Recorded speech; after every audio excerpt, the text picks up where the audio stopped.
Hello guys, what's up? Hope all are well. Welcome to MDS Conquer family. Myself, Dr. V. Satyapratyusha from Dr. Sudha and Nageshwar Rao Siddhartha Institute of Dental Sciences, Chinaudpalli, pursuing my post-graduation in the Department of Orthodontics, which I am about to complete in 7 more months for solemnly being an orthodontist. Today I am here to discuss about the topic mechanics of tooth movement. Before I start the topic, I just want to take a little bit of time and just take a step back and talk about how people and undergraduates think about orthodontics and what actually is orthodontics. What is orthodontics? Yeah, of course. You all know it. It is a specialty of dentistry which is termed orthodontics and dentofacial orthopedics. What does people think about orthodontics? They think that orthodontics is all about clips. They just place a clip and adjust the teeth. And for most of the undergraduate students, orthodontics became a nightmare because of bends and loops of the wire. Yeah, of course. Wire bending is the basics of orthodontics, but the whole subject doesn't rely on them. Orthodontics seems like a magnifying lens with complications, but it's just piece of butter if we know the exact tips and tricks. What actually an orthodontist does? Orthodontists are responsible for making sure not only that you have a beautiful smile, but you have a functional bite, you can chew well and place your jaws in a stable position. Yeah, braces hurt, and it's no wonder. Braces don't work the way you probably think because they don't just shift your teeth around. They have to break down your jawbone first. This happens when you place the wire onto your braces and apply pressure, then the bone undergoes remodeling process. But you don't just do all of this once. People with braces have to check in with their orthodontist regularly because they need their braces to be retightened so more the teeth can move into the place. And the more the teeth you have to move, the longer the braces will be on. This typically takes about months to couple of years to get the job done. But eventually the ordeal ends, the braces come off for good, and you can enjoy your new smile. Now, entering into the main topic, that is mechanics of tooth movement. What does mechanics mean?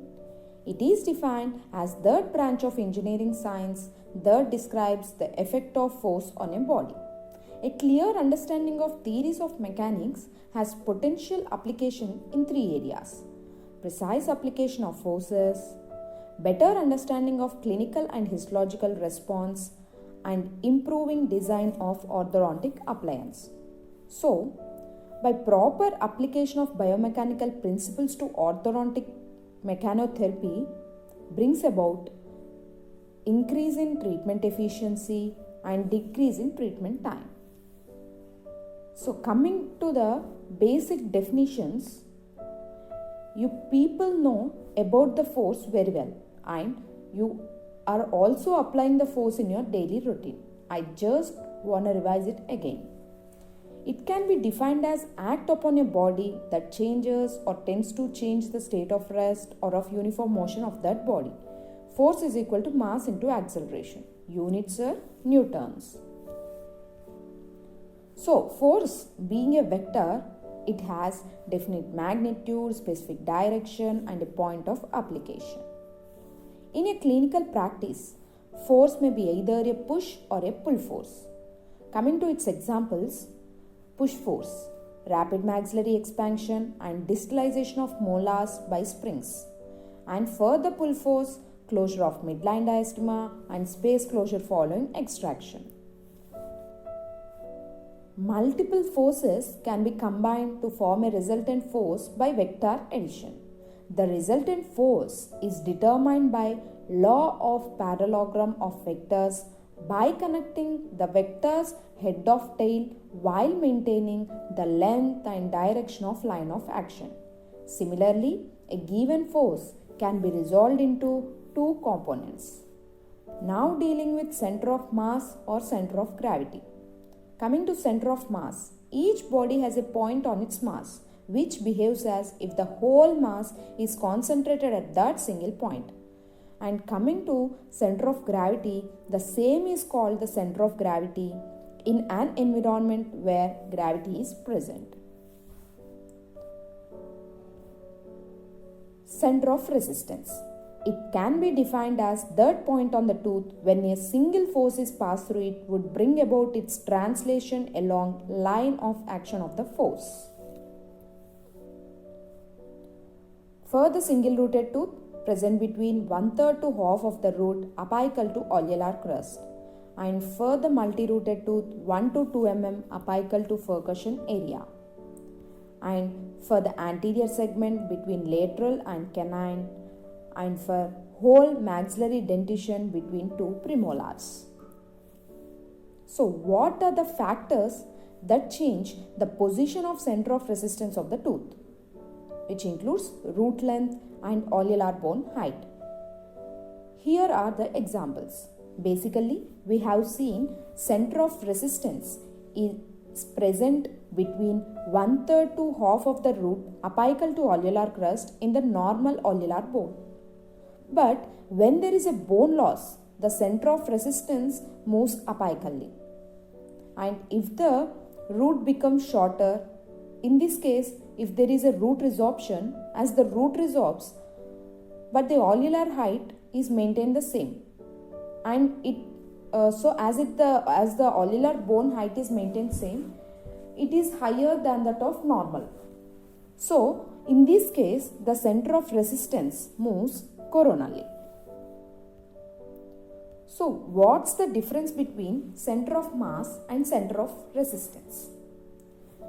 Center of mass, it is used for the free body, while center of resistance is used for the restrained body. Restrained is nothing but an object surrounded by anything. Example, like a tooth. When a force is applied through center of mass or center of resistance, body moves in a straight line. So different force magnitudes brings about different types of tooth movement. There are about 6 types, which include tipping, bodily movement, intrusion, extrusion, torquing and uprighting. Coming to the first one, that is tipping. It is a simple type of tooth movement. Well, here when a single force is applied to the crown, it results in movement of crown in the direction of force, but the root in opposite direction. It can be of 2 types, uncontrolled tipping and controlled tipping. Coming to the diagrammatic representation, for the controlled tipping, when a force is applied, there will be lingual movement of crown with minimal movement of root in labial direction. But for the uncontrolled tipping, it is characterized by crown moving in one direction while the root moves in the opposite direction. Coming to the second one, that is bodily movement. If the line of action of an applied force passes through center of resistance of a tooth, all the points on the tooth will move an equal distance in the same direction. Coming to the third one, that is intrusion. It is bodily displacement of the tooth along its long axis in an apical direction. Coming to extrusion, it is the bodily displacement of the tooth along its long axis in an occlusal direction. Fifth one, that is torquing. It has been considered as reverse tipping, characterized by lingual movement of the root. And the last one, that is uprightening. In some malocclusions, the crowns of certain teeth will be tipped in a mesiodistal direction with the roots tipped in the opposite way. Tipping these roots back to get a parallel orientation is termed uprightening. Now coming to movement. The tendency to rotate is called a movement. Movement can be symbolized by curved arrows. Counterclockwise movements are said to be negative, while the clockwise movements are considered positive. Coming to moment of force, when a force is applied at any point other than center of resistance, in addition to moving the center of resistance in the direction of force, a moment is created. So, when a force F is applied, distance of force application from center of resistance is denoted as small t. Hence, moment of force is equal to force into distance. This moment tends to rotate the body. It is measured in units of gram mm. So what will happen when we apply same force but at different distances from center of mass or center of resistance? As the distance of force application from the center of mass increases, rotational tendency due to the moment of force also increases. So, when we try to move the teeth orthodontically, it would be best if we could apply force on the center of resistance, which isn't really possible with a healthy periodontium. So, to move a tooth, we need to apply the force on the crown, which is away from the center of resistance. Hence, moment of force tends to rotate the tooth. In order to avoid this rotation, it has to be effectively counteracted by counterbalancing moments. This can be achieved by placing a rectangular wire into the bracket slot.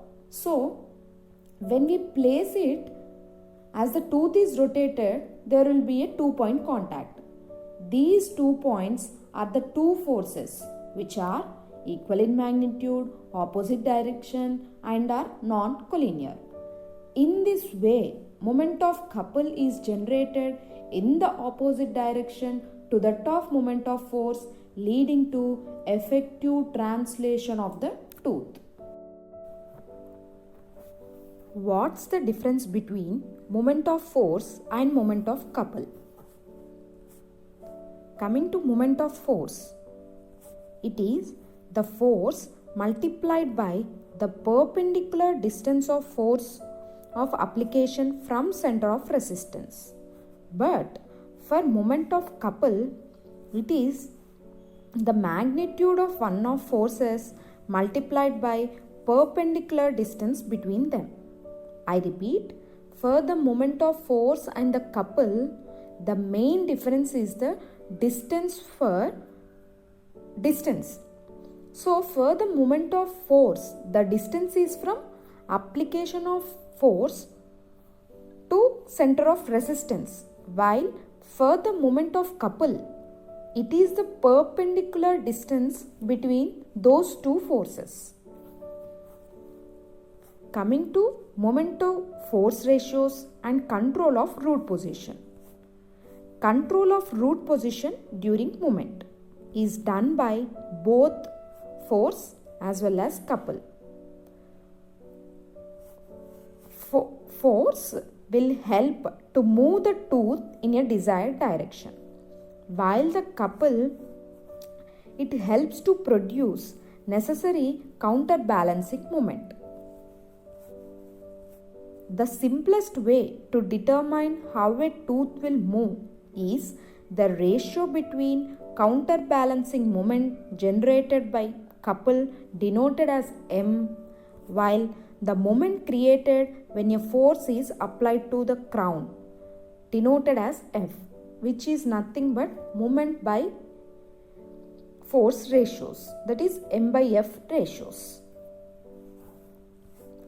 So coming to type of tooth movement and their movement by force ratios. For the uncontrolled tipping, it is 5:1. For controlled tipping, it is 7:1. And for translation, 8:1 to 10:1. And for the root movement, it is 12:1. The movement by force ratios is less for uncontrolled tipping, while it is more for the root movement. This table should be remembered from the exam point of view. Now, coming to center of rotation, it may be defined as a point about which a body appears to have rotated as determined from its initial and final positions. Center of resistance is a constant point, while center of rotation is a variable point and it changes according to type of tooth movement. Here are some of the examples. For controlled tipping, the center of rotation is present at the apex. For uncontrolled tipping, it is present slightly apical to center of resistance. For translation, it is present at the infinity. For the root movement, the center of rotation is present at incisal or occlusal edge. Now coming to optimum orthodontic force. It is the one which moves the teeth in a desired direction with the least possible damage to the tissue and with minimum patient discomfort. Oppenheim and Schwartz state that this optimum orthodontic force is equivalent to capillary pulse pressure, which is 20 to 26 square centimeter of root surface area. According to Schwartz, force below the optimum force produce no reaction, while the force above this force, optimum force, leads to tissue necrosis, thus preventing frontal resorption of the bone. This level of orthodontic force just enough to stimulate cellular activity without completely occluding the blood vessels in the periodontal ligament. Why does optimal force level varies for different types of tooth movement? The force applied at the crown of a tooth is distributed to the area of the PDL that are under compression. The area of compression of the PDL depends upon the types of tooth movement. The smaller the area of PDL under compression, the greater the force will be distributed, and the larger the area, the lesser the force of distribution. Therefore, different optimal force levels are required for various types of tooth movements. Here are the types of tooth movements with the optimal force levels. For the intrusion, it is 10 to 20 grams. For dipping, rotation and for extrusion, it is 35 to 60 grams. For root uprightening, it is 50 to 100 grams, and for translation, it is 70 to 120 grams. Here, if we observe, for the intrusion, optimal force level is less. That means the area of PDL under compression is more. That is why as the area of PDL under compression is more, for the intrusion the optimal force level is less. But in the case of translation, the optimal force level is more. That means the area of PDL under compression is small. So you have to remember that the smaller the area of PDL under the compression, the greater the force, and the larger the area of the PDL under compression, the lesser is the force. These are the important and most frequently asked MCQs in your exam. Once again, I repeat, the smaller the area of PDL under compression, the greater the force. That's the reason why translation has greater optimal force level. and larger the area of PDL under the compression, the lesser is the force. So further intrusion, the optimal force level is less. Increase in force levels above optimum force not only leads to tissue necrosis, which I have discussed before, but it also increases the M/F values, which will result in uncontrolled tooth movement. Finally, to conclude, forces should be light from the biological and mechanical point of view to have a speedy and controlled tooth movement. Thank you and all the very best for your exam, guys. Surround yourself with the positivity and have a nice day. Stay home, stay safe. Thank you once again.